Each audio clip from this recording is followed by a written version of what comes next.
There is a time in your quantum shifting journey where everything hits the fan, like literally left, right, and center. And for me, that was about last week when I was going through ascension sickness, and then every other aspect of my life was trying to try me. And I still had to rise above that and reframe the whole entire situation that was happening.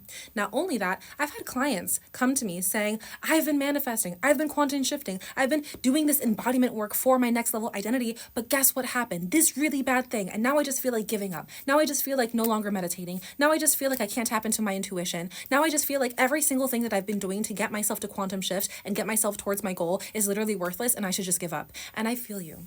I've been in that situation time and time and time again to the point where now I can teach you about it.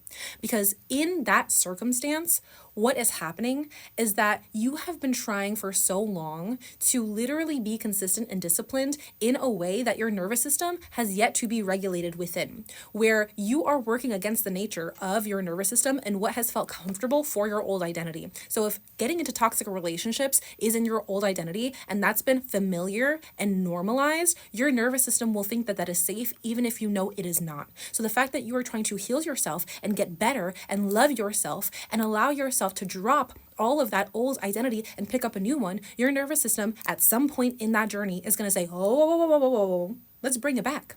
I'm going to sink my claws into you and drag you all the way back to your old self. Same thing happens with your subconscious mind. The more that you try to affirm that you have a certain reality or identity that you know has not been a part of your old paradigm or your old narrative, and you're doing everything that you can to reinforce that that is where you want to go, there's going to come a time where your subconscious mind claws in and tries to drag you all the way back. And not only that, your universe externally, the relationships that you have, the way that you perceive yourself, different doors that you thought were open that are now closing are all going to come down. And sometimes that hammer comes down all at the same time. And it's very easy for you in that moment to say, I want to give up. I don't want to meditate. I don't want to do any other form of spirituality. I don't want to do any other form of coming back home to myself. And if that is the case for you, you have two different options at that point. You can say, I give up, I put my hands in the air. Obviously, what it is that I'm going towards, what it is that I want is not meant for me. I'm not worthy, I'm not deserving. I'm only ever meant for this, so I'm going to keep myself contained in this little box, give up everything that you're doing, and go back. You can do that. You can do that. You have free will to do that. I've done that many times in my life. But because I've done that many times in my life, realizing that it only just manifested more and more and more and more and more of the same patterns of what I don't want in my life. And it kept manifesting more and more and more and more of me thinking that the universe is just trying to teach me the same lesson. And I'm so freaking dumb that I can't get out of it. And that's the only life that's ever meant for me. The more that I kept doing that, the more that I realized if I'm stopping meditating, if I'm stopping energy cleansing, if I'm stopping healing, all that ever resorts back to is me self-neglecting, is me abandoning myself, is me giving myself more evidence of why I'm still stuck or why I'm still hitting this plateau or why I can never break through. It's literally self-negligence. It's self-sabotage. And so to get me out of that self-sabotage, to get me out of that self-negligence, to get me out of self-abandoning again, I meditate. I energy cleanse. I ground myself. I work out again. I eat healthy again. I gave myself that time to try and throw everything that I worked for in the trash and go back to a life that doesn't feel like me, but I just feel like I can't get to that one step. I can't get to the next level. I give myself that opportunity to crash and burn so many times. And every single time, I find my way back to my healing practices. I find my way back into my meditation journey. I find my way back to my affirmations. I find my way back because I have tenacity, because that's where my heart is telling me that it wants to go. Because no matter how many times you fall back into that same old paradigm, your heart is still going to give you the same calling. Your intuition is still going to scream to you through any facet it possibly can that life that you envision for yourself is the life for you. So this is what I recommend for any of you who are at this time in your life or in your business right now, because I know it's not that easy, but it can be fairly simple. When you see the quantum crumble, I want you to recognize this is the time where I get to decide for myself, to perceive myself to be a certain person and continue to go all in. In the moments where it looks like the whole entire world is against you, You have to have that inner knowing and follow it up with those actions that still get you to where it is that you want to go. You have to cruise your way through the fog. You have to silence all of the noise. You have to become distraction-free. And say to yourself, I owe it to myself to keep going forward. Because I've grown out of this old paradigm.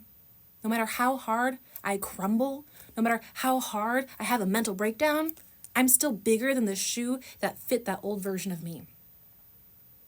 Maybe I don't feel big enough to be who it is that I am becoming, but still, that feels more comfortable to me than going back and minimizing myself to who it is that I was. So what do you do in those moments? One, give yourself permission to crash out. Like, please, crash out. Don't stay in the crash out. Don't stay there. I know you want to. I know it feels comfortable to beg and plead and go back into victimhood. I know. Give yourself the time that you need and pick up your practice again. It reminds me very much of when you go to the gym and you're doing arms. It's arm day. I hate arm day. I do. But you're doing arm day and it hurts. And your trainer is like, 5 more, 5 more. And you can only do 3 more. And you're like, and you're shaking.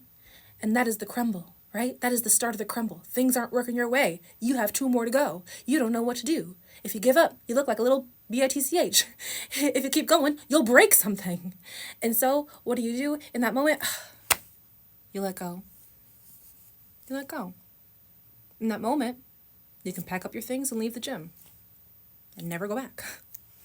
Or in that moment, you can say, ugh, freaking sucks. I'm so angry.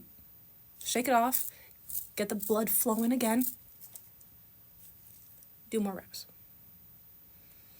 Do you get to do more reps than the last time? Maybe you're still here. And that's that level of resistance that you need, that will be the pressure cooker that turns you into the diamond.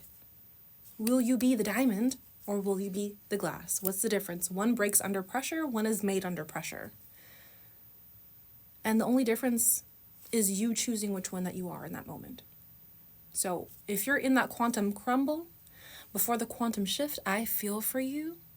But that's exactly what I help the women in my containers do to make sure that their eyes are still on the prize and they can have the moment where they maybe feel like glass.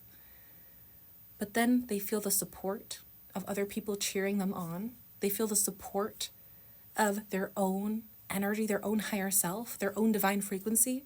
They feel that that vision is getting closer and closer and crystal clear, that they decide that they are that woman regardless. If they crumble for an instant, they don't stay there. They keep going. They keep moving. They keep leading. And that is the kind of tenacity that it takes to get you to your next level. That resistance that you feel, that crumble, that's literally the portal that gets you to the other side. Literally the portal that gets you to the other side. The same exact thing happens with a butterfly. They go into a cocoon, they turn into goo, it's a little weird, it's a little awkward, and they do their best to break out. If someone else was to go and save them, because sometimes you get into that victimhood mentality where you think someone needs to save you, if someone tries to open that cocoon, they don't have the strength of breaking through that cocoon to actually stay alive. They'll just flop right down and they'll die. They need that tenacity. They need that pressure. They need that discipline. They need that consistency to build and grow so that when they finally actually hatch from that cocoon, they can work and wiggle their way out and fly. And that can be you. That is what I see for you. Don't let that go. Remember that. And I'm here for you if you need help along the way.